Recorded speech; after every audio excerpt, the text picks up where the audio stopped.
Good day and welcome to the second day of Momentum Global Investments Think Tank Conference 2020. My name is Ray Mere and I'm the Head of Distribution here at Momentum South Africa. Once again, please remember, you'll be able to download every single presentation in a PDF format. We encourage you to rate every session as you watch them, and please engage with us. On the right-hand side of your screen, there is a comments box where you can ask questions or add your comments. For South African delegates, please don't forget to click the leave button so that you qualify for CPD points at the end of the session. This morning's first speaker is Joe McDonald from the UK. He's the Managing Director and Head of Portfolio Solutions at Neuberger Berman. He's going to summarize the firm's playbook, offering his team's outlook and investment views and thoughts on how to navigate these new waters that we all find ourselves in.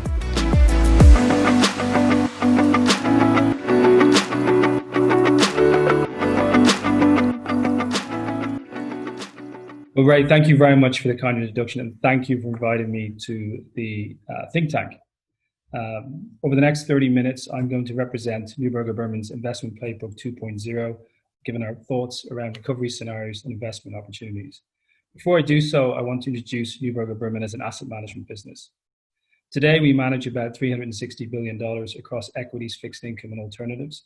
We are a 100% employee-owned asset management business. We were founded back in 1939, and we have investment offices all over the world, US, Europe, and Asia.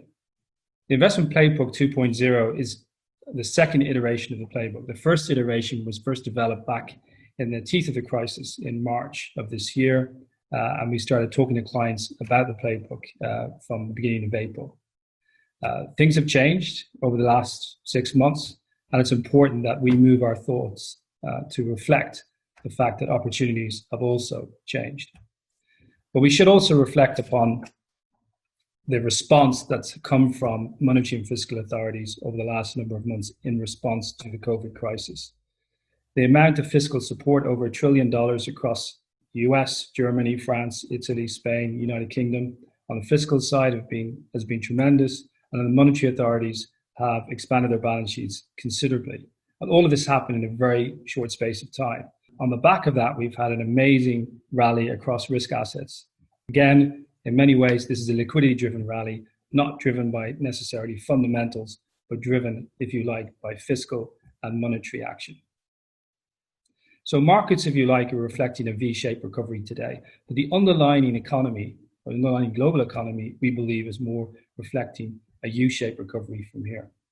This is a picture of how growth has developed over the last couple of quarters, but also our projections going into next year. We believe in a U-shaped recovery, which is US infections, COVID infections peak in the fourth quarter. We believe economies will reopen and reopening now in a gradual and organized way on a staged basis. GDP recovery pre-COVID levels should be towards the end of 2021, beginning of 2022. And we have a zero interest rate environment for the foreseeable future. In terms of a vaccine, we believe a vaccine will be available sometime in the first quarter of next year. That's what informs us in terms of feeling a U-shaped recovery is most likely. So that means a 5% contraction in US GDP this year and a 4% expansion next year. So where are we in the crisis? We believe there's been three distinct phases of this crisis. The first phase was the indiscriminate sell-off of risk assets, which we saw in March.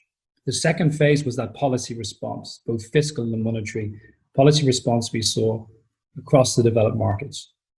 Obviously, risk assets have responded to that policy response. And today we find ourselves at phase three, where we feel the low-hanging fruit isn't there anymore. And it's very much more challenging from an asset allocation perspective for investors over the next 6 to 12 months. In the short term, investors are focused on two critical issues. The first of those is the path of the virus. Conditions are easing in Europe and Asia, while growth of US COVID-19 cases remains stubbornly persistent. Economic activity has improved significantly in Q2 and continues to do so in Q3 across major economies. Treatments for COVID-19 have also improved. The mortality rate has dropped. However, there are limitations. Markets will focus on whether a vaccine can be developed in short order. If a vaccine is developed in Q4 to Q1, that'll be a major underpinning of strong economic growth in 2021. We think it's very important for investors to pay special attention to China for two reasons. First of all, as we all know, it's more advanced in terms of the COVID recovery. It's been almost like a canary in a coal mine. at least 3 to 4 months ahead of Europe and at least 6 months ahead of the US in terms of COVID recovery. Secondly, the importance of China to global growth can't be understated. In terms of the underlying economic data that you can see today, it's been pretty positive. We've seen more traffic and travel, more dining out. We've seen a stabilization in commodity demand. Property sales have also returned to 2019 level. So essentially, the data out of China is very, very encouraging. Another thing investors need to think about China as an investment opportunity is transitioning from an emerging market to a developed market. We've seen very different performance this year in emerging markets. In Q1, when performance was across all risk assets very challenged, actually China bonds performed very, very well. It demonstrated a pretty low correlation to both developed and emerging markets. More generally, we see a bifurcation between China and the rest of emerging markets. So China and Asia on the one side, and then Latin America, emerging Europe on the other. It's very important for investors to make that demarcation between those two opportunities, given the fact that China is growing very rapidly and has a lot of structural demand over the next 10 years. The other thing that investors need to think about in emerging markets is the COVID experience beyond China. India and Brazil have big issues around COVID, India in particular. They're definitely struggling, and this is having a big impact potentially on how investors view those markets. But generally speaking, if we have a constructive growth environment in 2021, as I mentioned, our base case for growth in the US is 4% GDP growth next year. We see a weak US dollar. This could be very supportive for general emerging markets, although you have to recognize the issues around certain countries like India. The second short-term focus for investors is the US election. Factors influencing the election include coronavirus, economic weakness, civil unrest, and a deeply divided electorate. Investors will be very focused on the polls to see just how close this will be. There is a distinct possibility of a contested election. Obviously, this will cause significant market volatility. However, it's important for investors to look beyond the short term and look at the eventual outcome. There are distinct differences in tax policy, fiscal policy, and potential regulations between a Republican versus a Democrat administration. For example, if we have a blue wave, Biden gets elected and the Democrats seize control of the Senate, the regulatory changes that will happen could possibly hurt pharma, IT, telecom, and financials. It's also possible that US treasuries will be negatively impacted by the more significant spending of the Democratic administration. In our playbook, we identified 4 key themes. We believe these themes are hugely important for investors to consider when reviewing their strategic asset allocation. The first of those themes is durable income and yield. We recognize that investors still have a great demand for income and yield, but traditional sources of income and yield are just not there anymore. Secondly, a regime shift in equities. We are in a high volatility, negative, maybe slightly improving growth environment, but nevertheless, we're in a difficult investing environment for equities. So it's very important for investors to review their overall portfolio and equity allocation. Secondly, dislocation. Obviously, there are more mispricing opportunities that investors should be able to identify in this environment. And then finally, idiosyncratic ideas. We recognize that uncorrelated strategies are hugely important in a portfolio where general expected returns on traditional asset classes are lower. In terms of durable income and yield, investors need to recognize that interest rates in developed markets are likely to stay low for a very long time. With that in mind, it made sense that investors increased their allocations to credit strategies throughout Q2. Credit spreads did widen out significantly in March, but have tightened in somewhat over the last 6 months. Nevertheless, we think there's considerable value to be had, and with that in mind, we are increasing our allocations to high yield and emerging market debt. We are reducing our allocation to investment-grade fixed income. However, we do recognize there's a lot of structural support amongst institutional investors for investment-grade fixed income as a substitute for a sovereign debt. The second theme we identify is regime shift in equities. We recognize we are in a high volatility, low growth environment. We believe there are 4 things that investors should do in this context. The first of which is invest in quality companies, large cap companies that have strong core fundamentals, good financial flexibility, and strong cash flows. We think a bias on a sector neutral basis to quality continues to make an awful lot of sense in this environment. However, we also recognize particularly because of market action over the last 6 months, with concentrated companies in the S&P growing very significantly. We've also recognized that value as a factor has been overlooked. There is now a significant pricing differential between momentum and growth on one side and value on another. We think investors should review their portfolios and try to diversify to income and value as factors and not just simply focus on momentum and growth. The third area we recognize as an opportunity is volatility and monetization. The volatility of markets is likely to persist at an escalated level for quite some time, potentially years. The last time we had a market correction in the great financial crisis of 2008, volatility persisted at a high level for 4 years. With that in mind, we believe there's an opportunity for investors to earn significant premiums from put writing. By doing so, investors can participate in the upside, but also mitigate significant downside risk. The final area we think investors should focus on is thematics. Obviously, working from home over the last 6 months, everyone has become very aware of structural changes in the underlying economy. Remote working, education, telemedicine have all been identified as themes that investors are very much focused on. On a forward-looking basis, we think thematic investing should become part of a global equity allocation, and investors should look to identify specialists in these different areas. The third theme we identify is dislocation. We believe dislocation is best played through private markets, both private equity and private credit. We're likely to see better opportunities, greater transparency, and just more attractive pricing. So we think there will be significant demand for both co-investments and secondaries in the coming 6 to 12 months. As you can see, historically, vintages in and around market corrections have actually produced pretty good returns historically. 2001, 2002, 2008, 2009. So in terms of dislocation, we think it's opportunity for investors to pursue long-term value creation in private markets. The fourth theme we identify is idiosyncratic ideas. We think it's very important for investors to think about true diversification in their portfolios. It's important to have a decent allocation to liquid alternatives. In that context, we think unconstrained active management is very important. So 3 areas which we think are attractive: market neutral equity, global macro, and short-term trading strategies.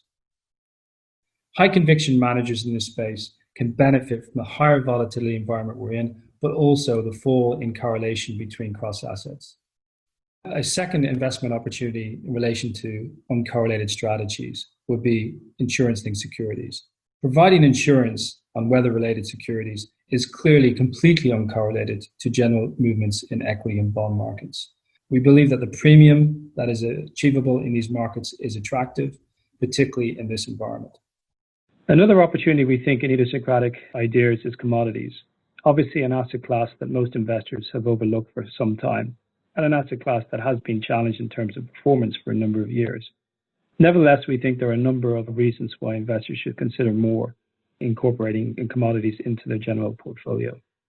Commodity recovery in Q2 was actually quite strong. What we saw in Q1 were 2 issues. Obviously COVID, but one issue specific to commodities was the discussion and debate we had between Russia and Saudi with regard to oil supply. That has been resolved. And what we've seen actually over the last number of months is inventories trending down. On the demand side, as I mentioned earlier with regard to China, we've seen steady growth and recovery. So these are positive developments for commodity markets, but more structural opportunities also exist. Negative real rates are likely to be a problem for quite some time, and the dollar potentially lose its value with regard to general purchasing power over the next few years. So commodities represent a very good inflation hedge for investors. We know that the Fed has decided to explicitly change from a very strong inflation target to potentially allowing inflation to run hot for some time. With that in mind, thinking about putting more inflation beta into your portfolio makes an awful lot of sense. So we are suggesting to clients to think about commodities as a potential value add activity. We think it's one of the top idiosyncratic opportunities for investors to consider. As we've outlined, we believe in a U-shaped recovery, but there are risks to that could potentially lead for an L-shaped recovery. And there are also potentially upside opportunities that investors need to think about that could lead to a V-shaped recovery. Obviously, a strong V-shaped recovery in terms of the real economy here is dependent upon a vaccine becoming available and widely used in the short term. Also requires a fairly robust outcome from the US election. So a decisive victory one way or the other would be very supportive of a V-shaped recovery in the real economy. In terms of positioning, you can think of that as a bull case. If it's a bull case, that's very supportive of small cap equities, very supportive of thematic high beta strategies, also very supportive of more tightening in credit spreads across the spectrum. In contrast, a bear market scenario would be the absence of a vaccine and, of course, a contested US election, potentially one that leads to legal challenges in the courts for some time. It's likely that markets will respond very negatively to both of those instances. So in a bear case scenario, investors should really focus on quality and also investment grade fixed income. Investment grade fixed income will be supported by Fed and monetary authority buying in a worst case scenario. So it's important for investors to think about the different scenarios. Obviously, where our base case is established here. Our base case is we're very pro quality across all equity markets. We believe in diversification into wider factors. We are being more constructive about small cap. As I mentioned before, we do like things like put cap. We like thematic equities. Within fixed income, we're becoming more constructive about high yield and EMT. But investors do need themselves to work out which they feel is the most likely path from here.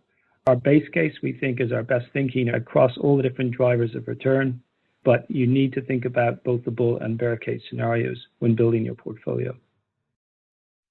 We have had the most significant growth shock in 50 years and a market correction back in March. Since then, because of fiscal and monetary stimulus, we've had a liquidity-driven rally. But investors need to be conscious that long-term recoveries tend to have ups and downs roughly every 3 months. This illustration demonstrates that the last 4 major bear markets have all had multiple examples of pullbacks in equity market performance, particularly in relation to the next 3 to 6 months, as we have a US election outcome which is very uncertain. Investors need to be conscious that more volatility in equity markets is highly likely. Finally, I'd like to summarize the views of our asset allocation committee. Over the next 12 months, we're still generally constructive on equities. However, within the US, we are overweight now small cap from large cap.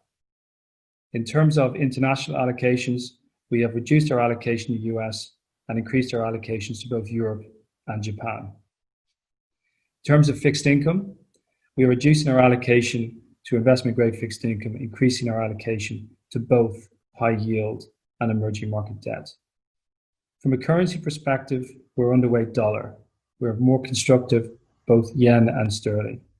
Many thanks, Ray, for inviting me and giving me the opportunity to present at Momentum's think tank.